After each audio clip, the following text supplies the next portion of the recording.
We have breaking news in the assassination of Charlie Kirk, a post from Steven Crowder, which appears to be a leaked DOJ government file so far on what they've found.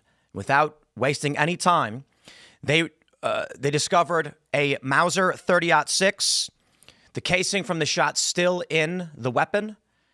On the rounds, they say it was engravings expressing transgender and anti-fascist ideology. Now, I'll say this again. Shout out to Steven Crowder and the Louder with Crowder team for working through the night and doing the work to get information on this. I will also stress, I understand the risk in this reporting. I'm sure Steven does as well. The issue, of course, being that the investigation is ongoing, and there's a reason why the DOJ is not formally releasing this right now. And again, that is, they want to avoid compromising any potential investigation into this individual. So more information is starting to come out. There's a lot that I want to discuss. There are people who have been posting throughout the night that it was Israel. I'm not kidding. Massively viral posts. I have people messaging me. This just doesn't seem to make any sense. And must be embarrassing for you now that the ATF, according to Steven Crowder's team, sent them this basic DOJ file so far on the information they have pertaining to the shooting. And I suppose take it with a grain of salt. It is what it is. This is Steven Crowder. I believe his sources are trustworthy. He received an email with a screenshot from an internal message describing the weapon to the ATF, which makes sense because the ATF would handle things like this. Let me read for you guys what the message says. We'll zoom in on this, make it a little bit easier for you to read on screen. You can see at the top of the screenshot on the phone, it says teams.doj.gov. Teams, of course, being a subdomain, with the domain being DOJ. Now, certainly things like this could be fabricated, but considering the due diligence and the credibility of the Louder with Crowder team, I believe this is very, very likely to be accurate. But I stress that it's an initial report with an initial leaked file. Crowder believes it to be trustworthy. And I believe, considering the virality of the story especially, it's absolutely worth discussing. And I believe it is likely correct. Excuse me.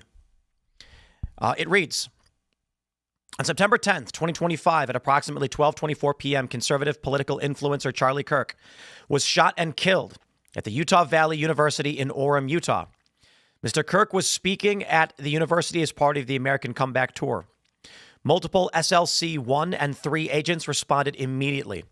The suspect fired one shot from an elevated position on a rooftop in an adjacent building on the campus, and surveillance video shows the suspect jumping off and fleeing the area on foot.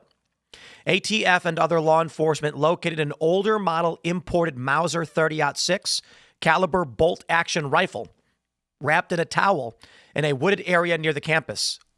The location of the firearm appears to match the suspect's route of travel. The spent cartridge was still chambered in addition to 3 unspent rounds in the top-fed magazine. All cartridges have engraved wording on them expressing transgender and anti-fascist ideology. An emergency trace has been submitted, and ATF SLC is working leads generated by the trace. The firearm and ammunition have been taken by the FBI for DNA analysis and fingerprint impressions. Upon completion of forensics, the firearm will be disassembled for additional importer information. Multiple people of interest have been contacted or detained because of eyewitness testimony and review of video footage. The primary suspect is yet to be identified. ATF is assisting in the investigation with multiple other federal, state, and local partners, and the case is co-led by the FBI and Utah SBI. So, Steven Crowder says, this morning my team received an email from an officer at the ATF.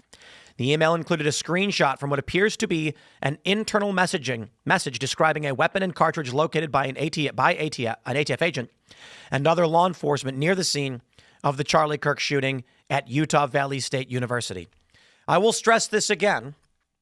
and I mean this with the utmost respect to Crowder's team. It's an initial report of a leaked document, and it's internal, so things like this could be easily fabricated. I want everyone to please take it with a grain of salt. It is initial. Personally, it makes sense based on the messages that we've been seeing, the information that has come out so far, as well as the legal due diligence of Steven Crowder and his sources. Steven Crowder, of course, received information pertaining to the shooter at that Catholic school, the transgender shooter before, that turned out to be correct as well. I believe his team takes this very seriously, and for this reason, I find his reporting to be very highly credible. But I do think it's important to say, just it's very, very early. It is preliminary, and so take it with a grain of salt. This is what we're getting so far. I'm concerned about falling into confirmation bias. A lot of people wanting this to believe this. Now, I want to discuss what many people have been talking about in terms of what happened yesterday, the rooftop, and then subsequently the statements that we've seen from leftist organizations, prominent, formal activist organizations at the highest level, attacking Charlie Kirk. And I will say this. The New York Times on their header bar with a memorial to Charlie Kirk, deeply respect that. I know a lot of people are upset with TMZ because in the video when they were discussing Charlie Kirk, you heard laughter. They later came out with an apology saying that they were laughing at a car chase and cheering for a car chase. It was poorly timed. They do not support any kind of cheering over this death.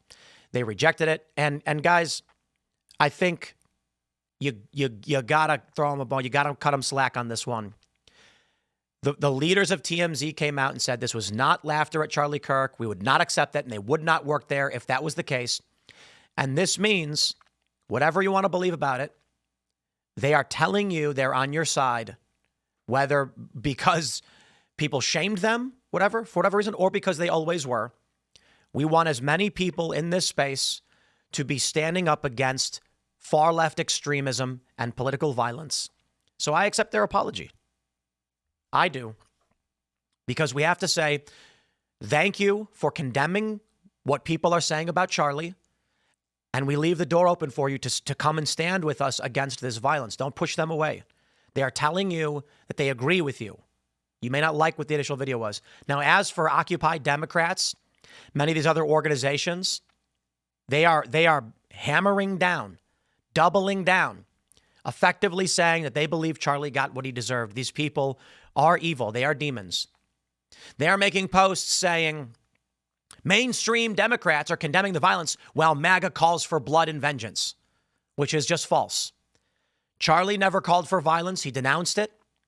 All of the top prominent personalities have rejected this. A good majority of run-of-the-mill accounts are rejecting political violence, mostly expressing fear that the left has opened the door, that they have fired the starting gun, that they have signaled to each other it's now. And I will say this of Democrats and liberals, they are similarly condemning the violence. It is the fringe of the far left cheering for this. However, prominent liberal and progressive NGOs are celebrating. Comments across Reddit are celebrating. I am not going to condemn political leaders right now for condemning this. I will absolutely call out those advocating for violence or escalation, and I don't care who they are. But I don't believe there's an off-ramp. There are videos, man in the street interviews going viral in New York, and people are just celebrating it. They're saying that they believe Charlie got what he deserved. They are lying about everything that he stood for. And this is the evil that we have dealt with and we have fought against. The banality of evil. These people have the nerve to say, Charlie Kirk called for violence and this is what you get. Charlie Kirk never called for violence. Charlie Kirk condemned violence every step of the way. He never condoned or supported or called for in any way violence. They're lying about him. They're lying about him being racist. They're lying about him being a white supremacist or a white nationalist. This is what they do. They do it to him. They do it to everybody. They do it to you, and you know it. You've experienced it. They are doing this because they are trying to wink, wink, nudge, nudge more people to get engaging in acts of violence like this. MSNBC fired Matthew Dowd. What is his name? Let me make sure I get his name right, because I don't know this. Is it? Yeah, Matthew Dowd. Matthew Dowd was fired for his statements about Charlie Kirk.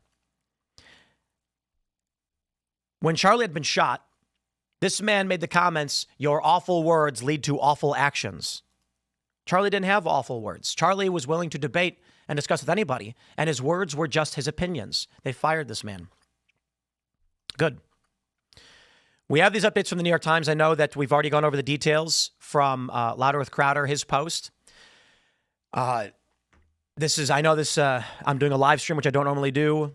The crew wasn't even here yet at work. I mean, I didn't sleep. I only got a couple hours of sleep. It was very difficult. And my heart rate was elevated the whole time. So I decided, we'd come in with the updates live, and I'd bring you this show today. New York Times says a manhunt is currently underway. The Utah Department of Public Safety have scheduled a news conference at 7 a.m. Mountain Time at Utah Valley University, where Charlie Kirk was killed. They'll provide a recap and updates. I believe that may be now, actually. I'm wondering if we can see if I can find that. Let's see if we can find any. Guys, it was pretty brutal today in that it's 9/11. And I wake up to the news repeating the images of 9/11 the morning after Charlie Kirk was assassinated. I'm going to try and see if we can get this press conference, see if there's any updates. Let's see, BBC, Live Fox Now. Right now, the news is just covering the 9/11 anniversary at the Pentagon, which is also extremely important.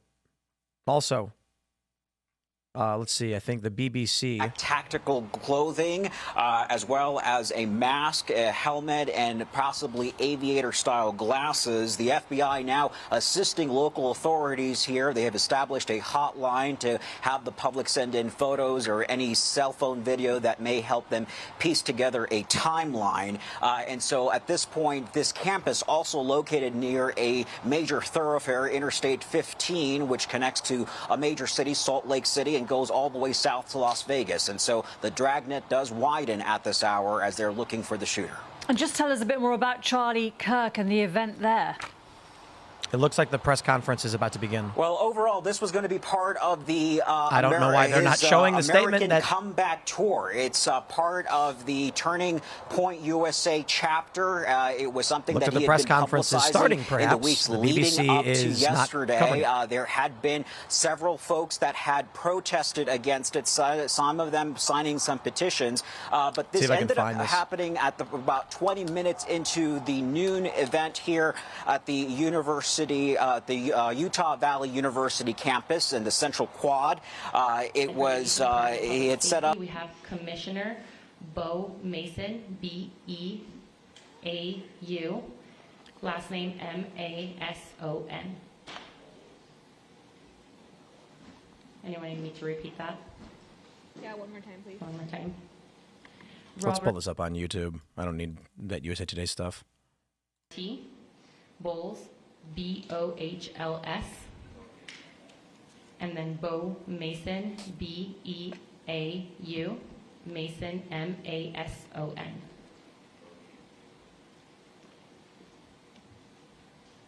Everybody got that? Perfect. So it looks like she's just announcing the names of the individuals. My name is Hillary Kellner. I'm the Communications Director for the Utah Department of Public Safety. Today, we will have two speakers, one representing the state of Utah and one representing our federal agencies. They will be providing some updates as well as a recap of what happened here at Utah Valley University yesterday. We will be able to take a couple of questions after they are done speaking, but it will be short in order to stay in tune with the president speaking at 9:45. So I'll go ahead and introduce Commissioner Bo Mason. It looks like then we'll have a statement from Trump on the fact that it is 9/11. Good morning. I'm Bo Mason, Commissioner for the Utah Department of Public Safety. I'd be remiss if we didn't start off today and recognize the significance of the day. Historically, on 9/11, law enforcement has come together as a group to recognize and honor those that sacrificed to preserve the ideals of this country, the freedoms of this country. And instead, we find ourselves today hunting a murderer who chose to violate our rights, the rights of an individual within this country. Just to recap yesterday's events, at around 12:20 p.m., political influencer Charlie Kirk was at Utah Valley University participating in a student-sponsored event with Turning Point USA. Charlie was shot at that event. He was transported to a local hospital where he later passed. Last night, his body was moved to the state office of the medical examiner. We will continue to facilitate movements to get him home today and with his family.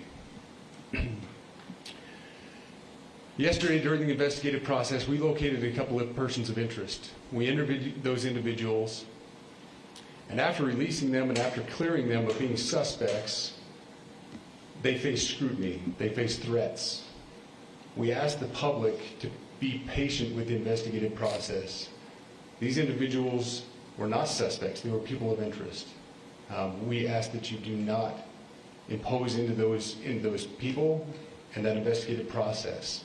They don't deserve that harassment for being subject to that. I'd like to thank all the investigators that are involved in this. They have worked around the clock. All day yesterday, through the night last night, investigators from the State Bureau of Investigations, from county, from city agencies, the university, our federal partners with the FBI, the ATF, and many others. Those are just a few of the people that we have involved in this. I'd like to thank all of them for their strong work. Through all that work last night, we were able to make a few breakthroughs. We were able to track the movements of the shooter.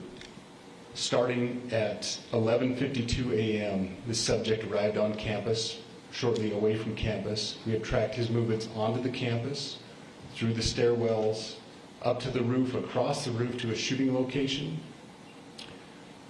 After the shooting, we were able to track his movements as he moved to the other side of the building, jumped off of the building, and fled off of the campus and into a neighborhood.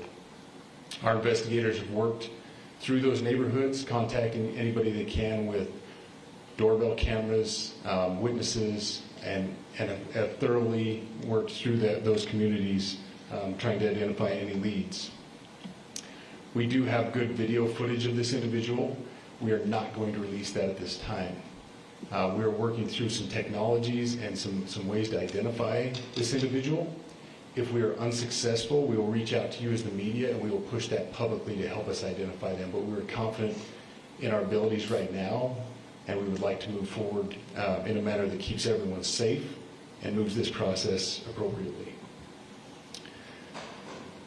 Last night I communicated with Erica. That family's devastated. As a Commissioner of Public Safety, as a father, as a husband, I can only imagine what that family's going through. The heinous event that happened yesterday is not Utah. This is not what we're known for. Over the past several weeks, we've seen this state come together to help families in mourning, come together as a community to show what Utah is known for a state of character, of service, of camaraderie, of a neighboring feel. We will not stand for what happened yesterday. We are exhausting every lead. We have every officer invested in this, every investigator, every local agency. The outpouring of support from the law enforcement community has been astounding. We are investing everything we have into this, and we will catch this individual. Having walked through the crime scene, through the hallways of this school, through the classrooms, I can't imagine what the people on scene felt as well. A horrific event where some of them barricaded in classrooms, some of them ran in fear. overstate the tragedy and the horrific event that yesterday was, and how we will work to bring to justice the actions of one individual or any other individuals that assisted in that. Our state has gone through a lot, and we will come out successful. With that, I'll turn the time over to Special Agent Bowles. Good morning. My name is Robert Bowles, and I am the Special Agent in charge of the Salt Lake Field Office. Following yesterday's tragic shooting of Charlie Kirk, FBI agents have been working around the clock in coordination with our law enforcement partners. We are and will continue to work nonstop until we find the person that has committed this heinous crime and find out why they did it. This morning I can tell you that we have recovered what we believe is the weapon that was used in yesterday's shooting. It is a high-powered bolt-action rifle. Corroborating Crowder's reporting. That rifle was recovered in a wooded area where the shooter had fled. The FBI laboratory will be analyzing this weapon. Investigators have also collected footwear impression, a palm print, and forearm imprints for analysis. Now, I understand there are a lot of questions about motive. I assure you that all leads, tips are being fully investigated. As of this morning, we have received more than 130 tips. We thank the community for that. The FBI has brought every resource to bear, and we will continue to do so throughout the course of this investigation. The FBI's mission is to protect the American people. It's to uphold the Constitution of the United States. Any attack on the First Amendment is an attack on the very foundation of our democracy. That is why we will relentlessly pursue this case and the shooter until we find him. We also continue to grieve with the family and the community. It's our community. If you have any video or images from the shooting, we ask you to please submit them to our digital media tip website at www.fbi.gov/Utah Valley Shooting. You can also call the FBI at 1-800-CALL-FBI. We truly rely on the public's help in these types of cases, and no tip is too small or insignificant. Thank you. Commissioner James Matthews from Sky News. Can I ask about the shooter? There's clearly information about him or her. You say you're confident at this stage in terms of tracking down who they are. Can you talk to us about their movements, their demeanour? Do you think it's a man? And also, can I ask, what were the security arrangements in place? Was that roof being monitored? It's a question many people will have. Absolutely.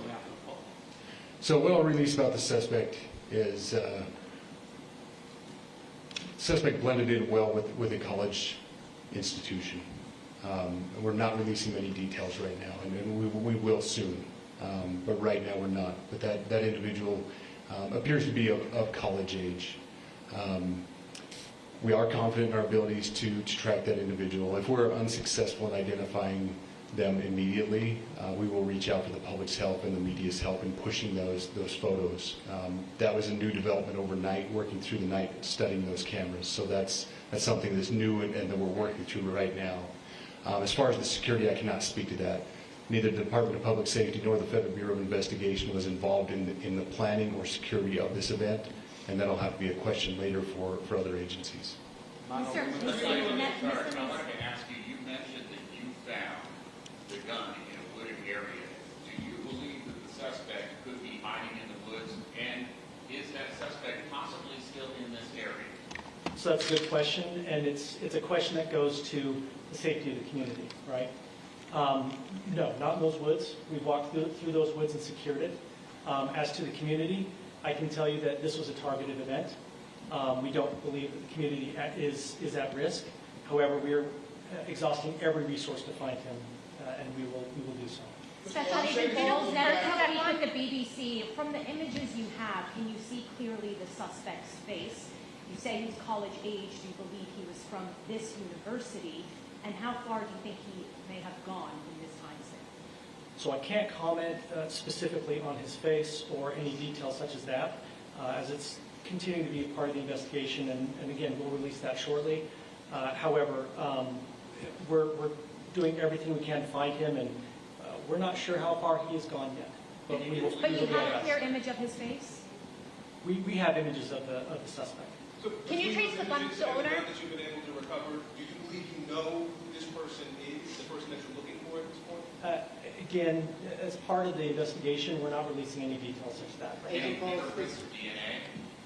We are exhausting all of our resources to be able to collect those, but that's, again, part of the investigation. Have you been able to trace back the owner of the gun? Excuse me? You said you found the weapon. Have you been able to trace back the owner of that weapon or who purchased it? We are working on that, but again, part of the investigation that I can't. Agent Bowles, there's been a lot of turnover at the FBI. Do you think that's impacting the investigation at all? Not at all. We've got complete and total support from everyone from director on down, and it's been an incredible supportive environment so far. Are tweets like the one yesterday useful, though, where we announced that there's a suspect in custody? All I can say is that we're working the investigation the best we have with the environment we're given. Those Thank are all you. the questions for right now. Thank you, everybody. No one asked about motivation. So I apologize for the low audio. That's just the audio. I boosted the audio as best I could on our end without blowing out our speakers. You can hear a bit of the hiss. So that's sorry guys if the audio was a bit low. The press conference confirms the weapon, corroborating the report from Steven Crowder, the ATF leaked document, a bolt-action rifle, and it seems to make sense. I'll say a few things. I'm not a gun guy. I'm only a little gun guy, right? I got a lot of guns, a lot of ammo. I've been familiar with body armor for 15 years. Again, not an expert. I have 2 courses of standard hostile environment training. Like, that's not a lot. I'm saying that it's like minimal. I've been in conflict and crisis zones. I've been trained specifically on, again, 2 hostile environment courses. This means like a week of training. I'm saying it's minimal. And I'm saying this because I'm seeing a lot of people on social media claiming that this looked like a professional hit. There are some people, high-profile accounts, lots of followers, saying that it's confirmed Israel did it. It's just absolutely insane. The best assessment that I've seen that seems to make the most sense was that this was an amateur shot. And there's a couple of views on it. Some people are stating that the bullet appeared to ricochet off of a vest before hitting Charlie in the neck. Maybe. And admittedly, I will not watch that video. I saw it once, and once was enough.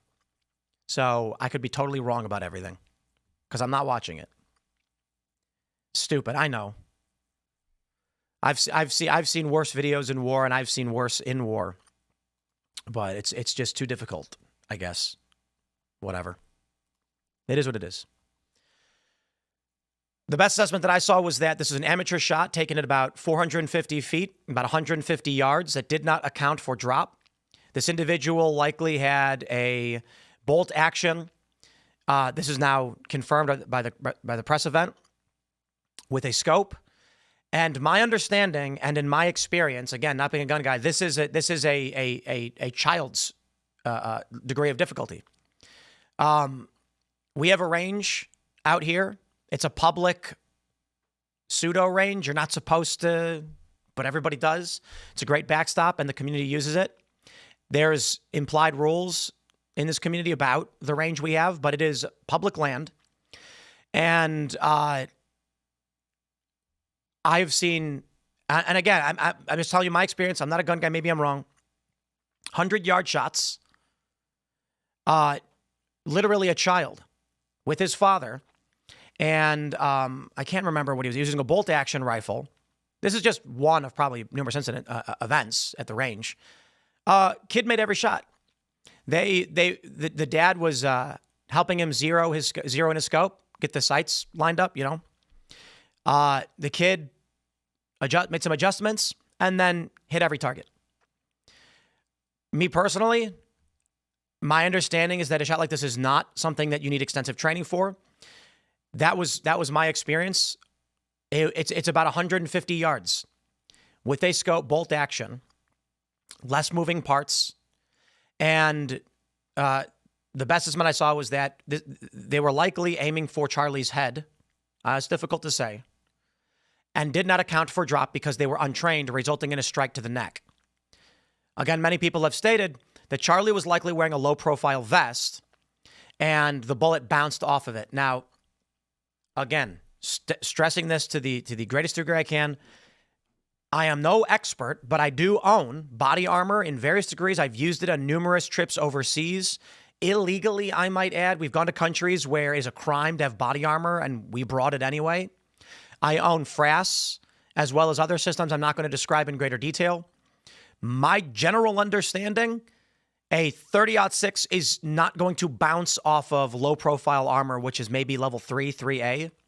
If Charlie was wearing armor, that doesn't seem to make much sense.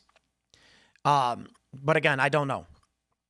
Maybe at the angle it did, but my understanding is that doesn't quite make much sense. Body armor, a lot of people base their views off these things from movies. In Back to the Future, the terrorists pull up and spray Doc Brown with an AK, and he's like, "I'm wearing a bulletproof vest." That is not reality. That's not reality. There was a video, I can't remember the YouTuber. They asked how many level 3A vests will to stop 1-308, and I think it was like 6. 6 standard vests the bullet went through. Now, I've been given plate carriers on numerous occasions when I've traveled overseas into conflict and crisis. I've never been in direct war zones, but I've been in urban conflict, which people are shooting with rifles and things like that, but it's certainly not an active war zone like, Syria, Iraq, or Afghanistan. The instructions that I was given was that these ceramic plates can withstand about 1 round before shattering and becoming ineffective. The round upon hitting a plate will shatter. But again, I don't know. And I know there are people commenting, and I know some of these comments that people are making are not correct. I don't know that I'm completely correct. I defer to the gun tubers and the military vets who have substantially more experience in this area. What I can say is with the range nearby us, we more so in the past year would do range days like every week. At 50 yards, with no training whatsoever and iron sights don't miss. And we have a variety of weapons. I got a lot. We have a veritable arsenal for a variety of reasons. One, because we like guns and we live in West Virginia. And, I've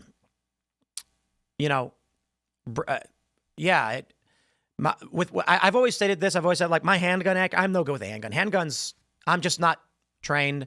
And I think I was saying at like 30 yards, I was 2 of 7 with a 45, like miserably bad. With my long guns, every single one of them, I don't miss. It happens, but I typically don't. I've got several bolt action rifles with scopes, and we've got some ARs with iron sights, and we don't miss. At 50 yards with iron sights, we don't miss. And I don't know. I don't know, man. I'm not going to pretend to be an expert on this, but there are people that are pushing this narrative. It was a professional hit job, and it goes way higher than this. And I'm like, guys, I think this was, even before the reporting from Crowder, a radical leftist, and that's it. Again, I've read several assessments. Many pointed out you do not aim for the neck. That's just not. It's not something that people typically aim for when you're going for a target for an assassination or a hit. It's head or chest, typically chest. Some have stated that because of his vest, they would aim for the head, which may be, but I don't think Charlie was wearing plates. It's possible he was wearing something like flexible rifle armor, FRAS, they call it. These are hexagonally latticed ceramic plates that can withstand rifle rounds. The technology has improved greatly, so maybe that could cause a ricochet, in which case a body shot makes sense. But I don't know. I'll grab some of your super chats in a minute. But for now, we'll go through some of what we're seeing. I do want to mention that Give, Send, Go has up on their front page a fundraiser for Charlie Kirk's wife and children. It is currently at $170,000. And just my heart goes out to his family. Tremendous respect to everybody who's pitching in. Charlie, of course, had worked very hard for almost 2 decades building up a machine to fix and save this country. He was the second most powerful political person in this country. And we say that after Donald Trump. And I think that is fair to say. It is remarkable what Charlie had built up in his 31 years, starting at 18. Obviously, he was working before age 18, but Turning Point USA launched, I believe he was 18 years old when he launched Turning Point. And he's built it into a massive political machine with one of the most significant and most consequential political events in this country, AmFest, every year, for which it is the honor of my life that Charlie invited me to be on stage, to have his team work so hard for us without asking for anything in return. I will keep it private, but I just want to say thank you to Charlie and Turning Point, because just what they did, the lengths they went for me and my team to give us the opportunity to be at their event, despite me being more of a moderate and having disagreements with Charlie. Charlie invited me up onto his stage, and even crackpots like Ian Crossland, I say that with love, Ian, were invited onto Charlie's stage, and Ian frustrated Charlie. He did. But Charlie invited us because that's what he did. He said, come and have this conversation. He invited us. Now, I know Charlie and I and TPUSA, we agree on a lot, but we disagree on a bit. We do. On important issues. TikTok was one of them. Abortion was one of them. Death penalty was another. Charlie said, I know we disagree, but we're going to have that conversation. I'm going to talk with you. You can come on my stage. And when I said it is extremely difficult for us to make this trip, Charlie and TPUSA said, don't worry, we will take care of you. And they went to great lengths to bring us out, and they asked nothing of us, and they took care of us and our crew. And it is so sad. One of our team members was, we got a couple new guys recently joined us to help with production. And a week or so ago, they were like, you are going to love AmFest. It is so amazing. I hope you get to go. Charlie treated me like royalty. And you know what I will say? There are so many people that are coming out right now saying that he was their friend. Every phone call I've had with sources, with people in industry and politics, they were crying their eyes out. And I thought about this. So many people considered this man to be a good friend. And it's because of how hard he worked to treat you well and extend what he had built to you for your success. When we went, I believe this was the first time we were going, and we kept telling them, we have so many hurdles to bring Timcast to Arizona. Not only did Charlie say, you can do your show in my studio, we will have a team to run it for you at their own expense. They built us a temporary studio with a great screen behind us. They set up a table. They got our mic set up. They used their equipment. And Charlie personally stayed behind when his staff left to make sure our show happened late at night when he didn't have to do that. And it was things like that which make this... There are so many people who have so much more right to be angry than me. I didn't play golf with Charlie. We didn't go to the arcade together or play poker. He was just somebody who, in this space, inspired me, came on my show. We have an autographed poster of him several times, extended opportunities to me, and moved mountains for me and my crew without us asking, without asking for anything of us in return, so that we could be a part of what he built. It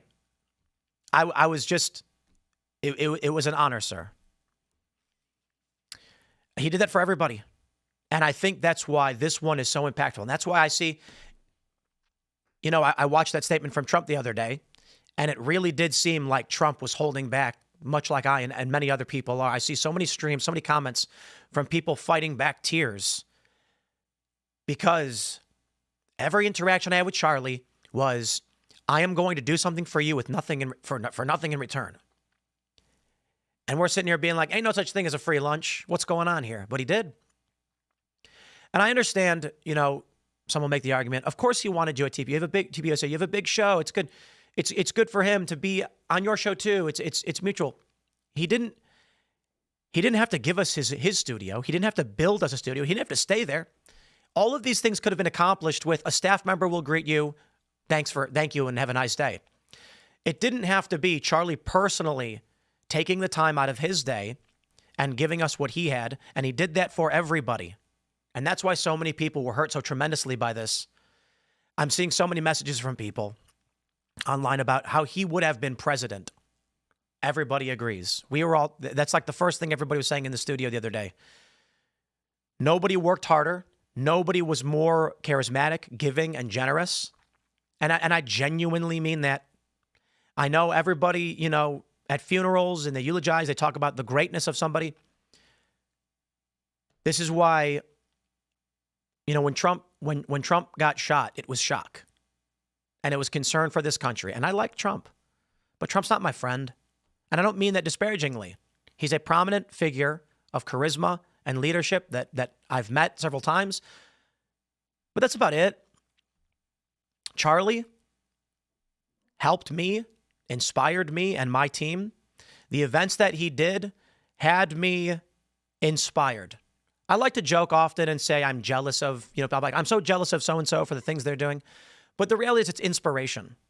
I had texted with Charlie about doing campus events, and I had just texted him recently, and it seems surreal. We had an event planned in 1 month. It's canceled. It is. There are people who are saying, don't be weak, don't cancel. For now, these events are not happening. We will see how this changes as things move forward. But it's, and I didn't I got a couple hours of sleep, and it was very difficult. There is an emotional pain that translates into a physical pain from this. It is a testament to the work of Charlie Kirk and Turning Point that so many people around the world are in pain over what these people did to him and his passing. It is an inspiration to see so many people recognize how good of a person Charlie was. And I am infuriated. I don't even want to pull up Occupy Democrats. I don't want to pull up what they're saying about him, because this is what these people, I will show, I'll show this, their page. So you can see a bit of what they're posting about this man. They just won't stop. They just won't stop. With 1 million followers, a political organization is posting about how bad he was. They are lying about what he believed. They are taking his quotes out of context to smear him and belittle him. And I will tell you this, he did not advocate for violence. He was not racist. He fought against racism and white supremacy. He was a moderate who believed in democratic values and our constitutional republic. He epitomized democracy that these liberals claim to want. That he would say, okay, we'll sit down and we'll talk about it. To the point where he said, I will come to your campus where your ideas flourish and you can challenge me right to my face. And you know what they responded with? They responded with taking that olive branch that he extended them to shoot him and kill him. I'm not surprised at the report from Crowder about trans radical Antifa ideology, because we have seen in recent history, these past several months, I'm not going to name these individuals or groups, but from the wanton violence of these mass shootings to the targeted killing of law enforcement, we have seen it with the Tesla terror attacks. And we were fortunate enough that, as far as I can recall right now, off the top of my head, nobody was seriously injured or hurt. But they did open fire on Tesla dealerships. My fear right now, and the reason why I say these events are canceled is, look, Charlie was 1,000 of me. He was 1,000 times bigger than me. I'm a guy on the internet. I got a podcast. I know people watch it, whatever. My fear in the conversations we've had and our security assessments is that there is a dam, and behind it, leftist, psychopathic extremists. They've been leaking through with these terror attacks. Now, I know the left responds to all of these shootings with, majority of mass shooters are cis white men. It's a lie. It is a fabrication, 100%. The reality is the majority of mass shootings are personal targeted violence. And that's true. And you can see Chicago, Baltimore. It largely is in the black community, young black men shooting each other. But what these organizations do is they exclude this violence and say, well, that's not what we mean by mass shooting. Okay, fine. So when they're saying politically targeted, they say it is cis white men. Sure. Young men are the perpetrators of violence, and this country is majority white. In recent history, we have had a string of violent transgender radical extremists. So when we bring that up, and when people talk about it, that is not to reject that there are other extremists that have done other things. It's to point out this is a problem that is bubbling up and must be called out. The concern that we have security-wise is that these people were waiting for a figurative starting gun. These people were posting online. Let me show you one of the reports that we have from Newsweek. Blue Sky issues warning to any users celebrating Charlie Kirk assassination. Across social media, there are posts, there are videos, there are interviews. People on the streets of New York, regular people celebrating and calling for more. People on X, on Instagram, on YouTube, on Blue Sky, celebrating and calling for more. I would say the bulk of it is people saying that they believe Charlie got what he deserved, things like that. He did not. But there are many leftists that are saying now is the time. There are videos with millions of views where there's a man saying, y'all are next. Each and every one of you podcasters and pundits and conservatives and right-wingers. The concern is these people have long wanted to engage in this violence, but they didn't want to be the first. They wanted to be told when. And with this attack on Charlie Kirk, the question that they are all seem to be stating now is, it is on. Some have suggested this was the beginning of a civil war. A lot of the comments that we're seeing are, this is a shot heard around the world, a potential Franz Ferdinand moment or a Fort Sumter. Charlie Kirk is the most consequential political figure of our generation, of the younger generation. Donald Trump, of course, the most consequential political figure of probably our lifetimes. But Charlie, of our lifetimes, just behind him. I say of the younger generation, millennial, Gen Z, and younger, Charlie was the most prominent political figure.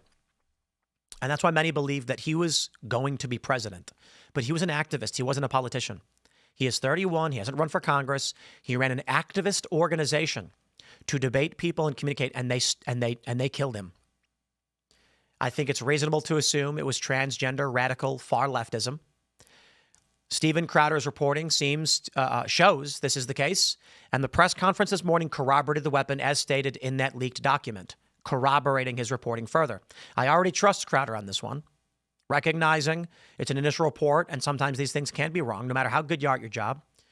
But Crowder is not posting this. He didn't get sent an email and just say publish it anyway. He verified this. He authenticated the individual behind it. He has been right. He has received law enforcement documents before. He has been correct in the past. It all lines up. The shooter did not appear to be professional. It seems they had even minimal weapons training. And so the concern we have right now is that for me, for many others, the left has stated it has begun. And there are people that are posting saying, don't be weak, don't be a coward, don't let them win. And I can only respond with, first, I have a family. I know My wife and I, we've been together for a while, but our child is relatively young, but that doesn't change anything.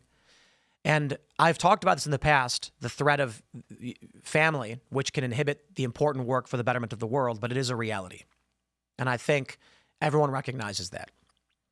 But more importantly, the question is, when you weigh this, we are in a world today where we have access to the entirety of the communication sphere through social media. And every day, my show reaches millions of listeners.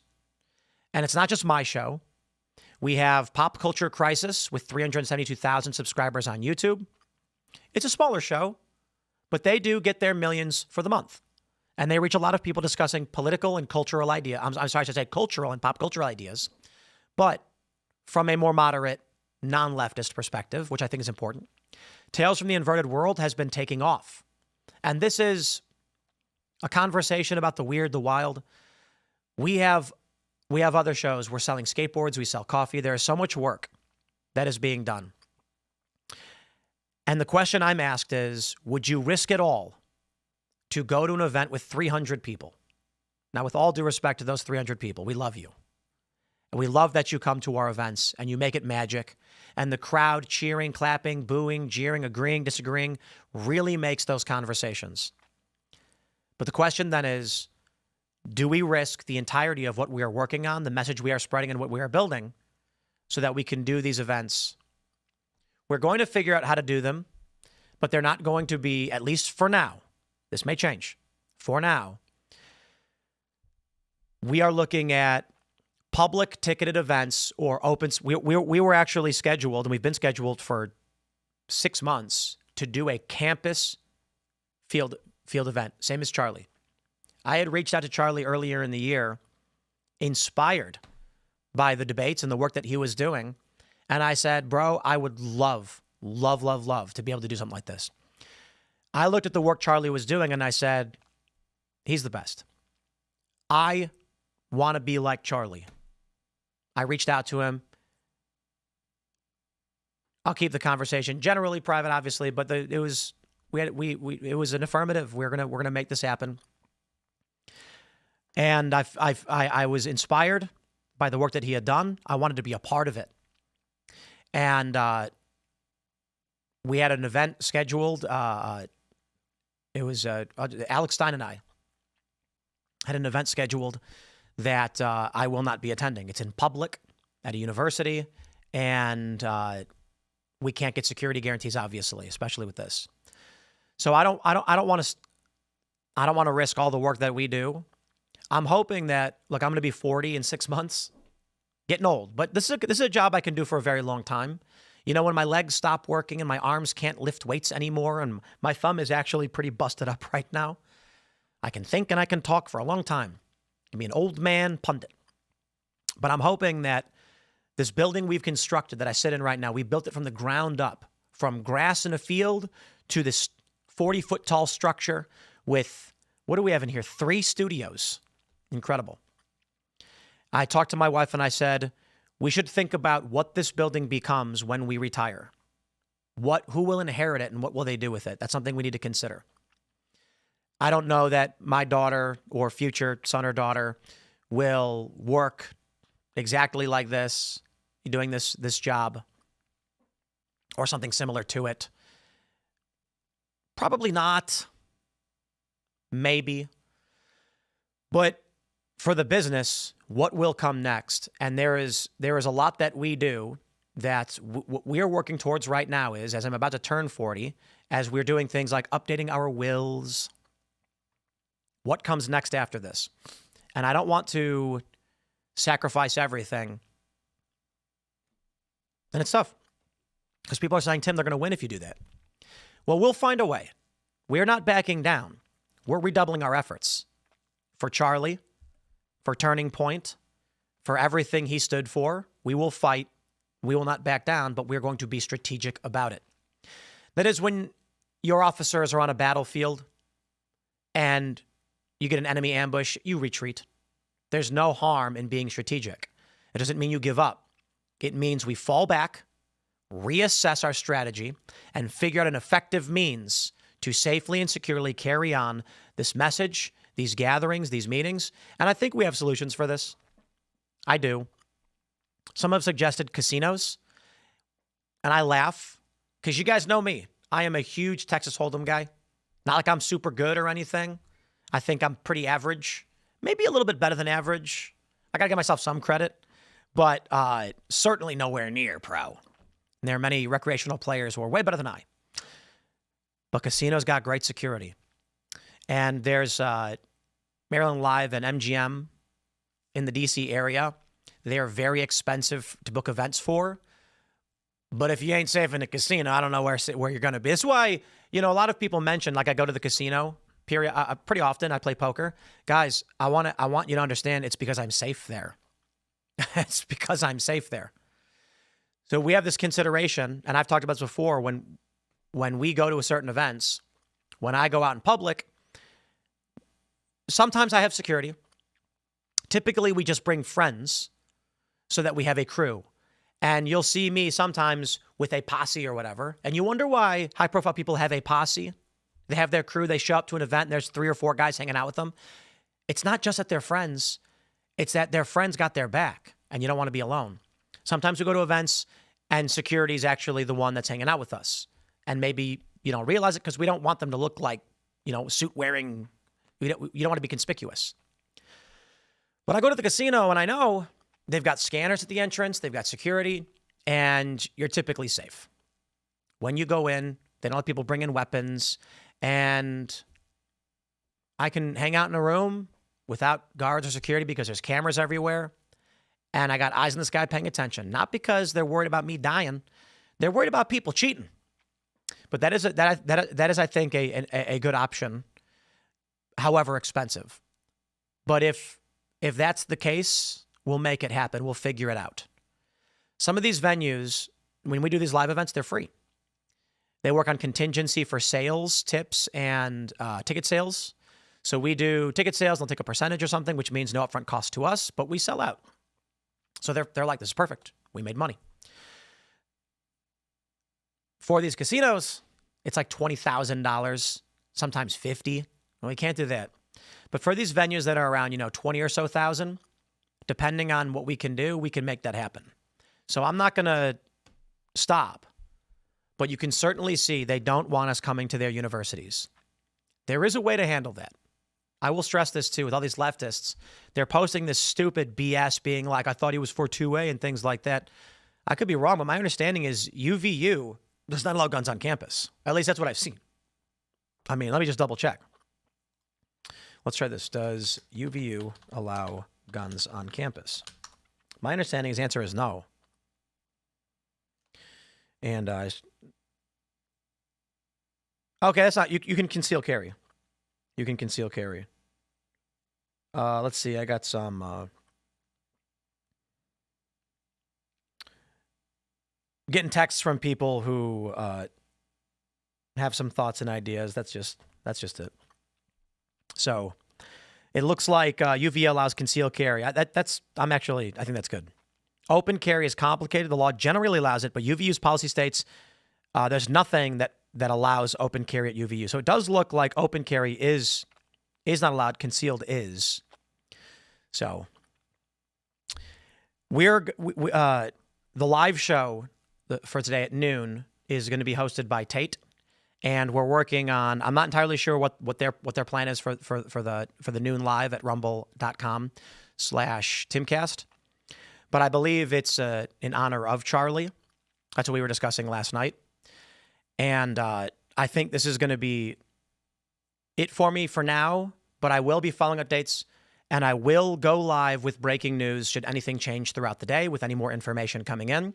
And then we are back tonight at 8 p.m. for Timcast IRL. I really do appreciate you guys tuning in. I don't normally go live right away at 9 a.m. I didn't get a lot of sleep last night. It was pretty rough. And I've been sick to my stomach for 20 hours or so.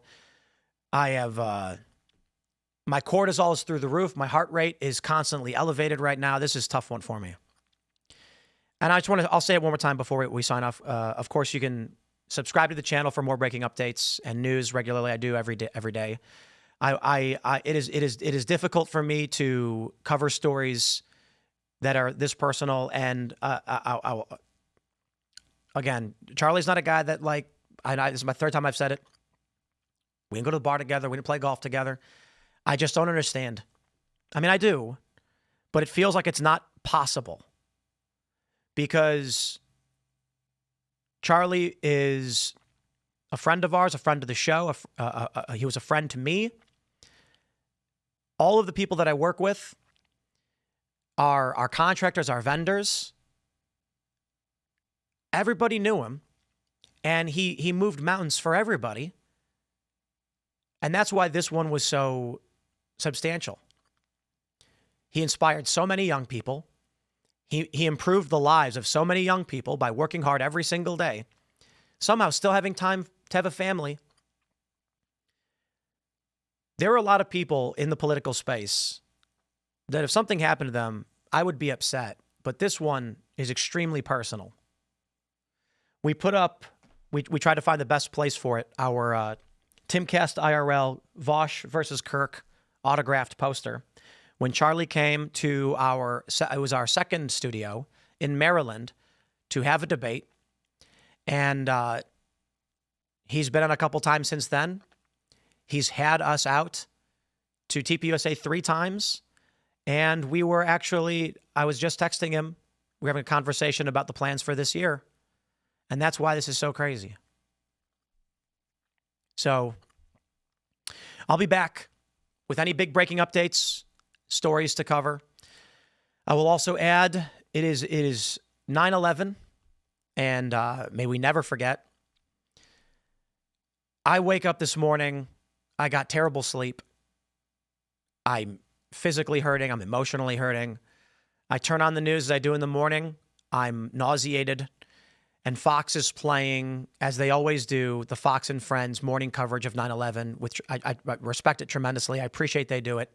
But man, was it a 1-2 punch to be watching the events of 9/11. I was a teenager. I was a young teenager, right? I think I was, 14, 15 years old? While I'm waiting to learn about what happened and what's going on with the assassination of our friend Charlie Kirk.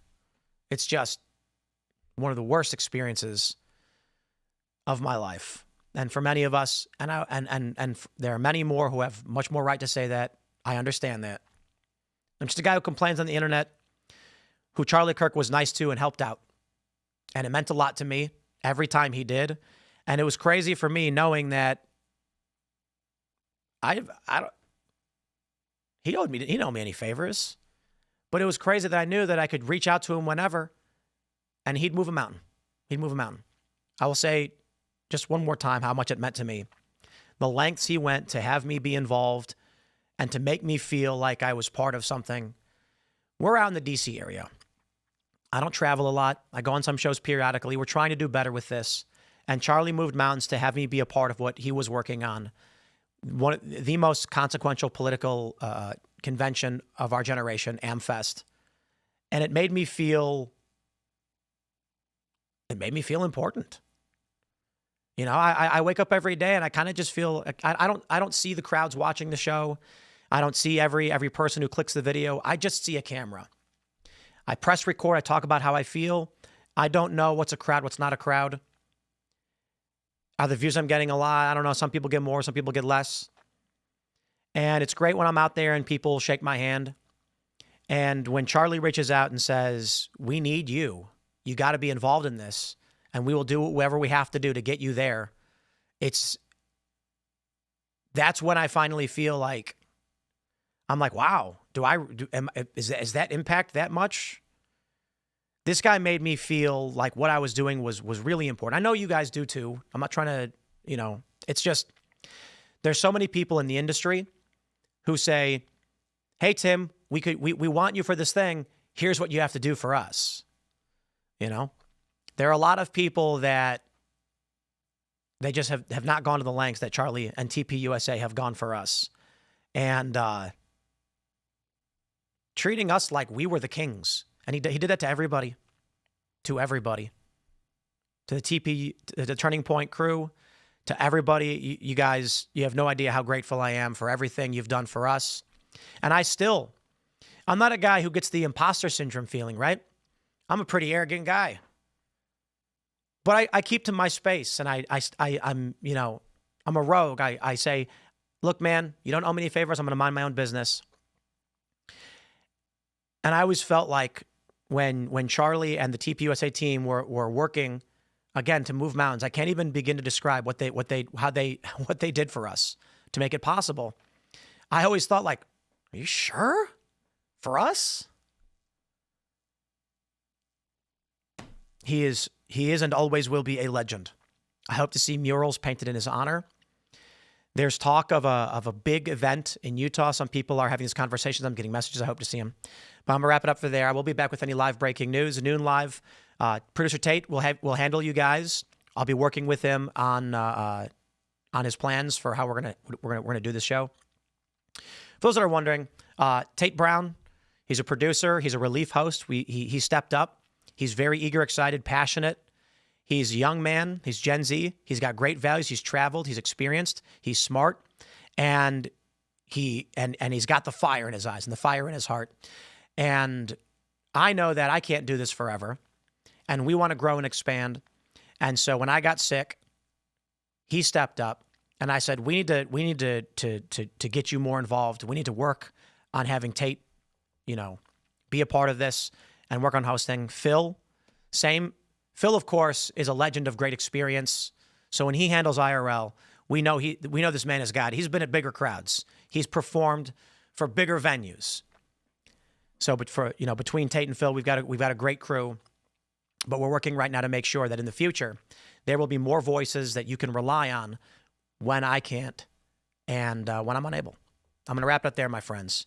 Smash that like button, subscribe, follow this channel, follow me on X and Instagram at Timcast. I have a new YouTube channel, youtube.com/@TimPool. I'm not going to have anything up on that today. I'm going to try and relax and just talk with friends and chill out and just grieve. And, but should there be breaking news, I'll be back. So I really do appreciate all of you. One more shout out to Steven Crowder, the Louder with Crowder team. Legendary work as always. There's a reason why Crowder dominates the top of the live charts every single day. And it's because he has the talent, the skill, the team, and the credibility. I'm a huge fan, Steven. I appreciate the work you did on breaking this story. Thank you so much. And for everybody else working right now around the clock, thank you so much. We'll see you all throughout the day if there's any big updates. Otherwise, check out rumble.com/Timcast at noon for our live show with Tate Brown.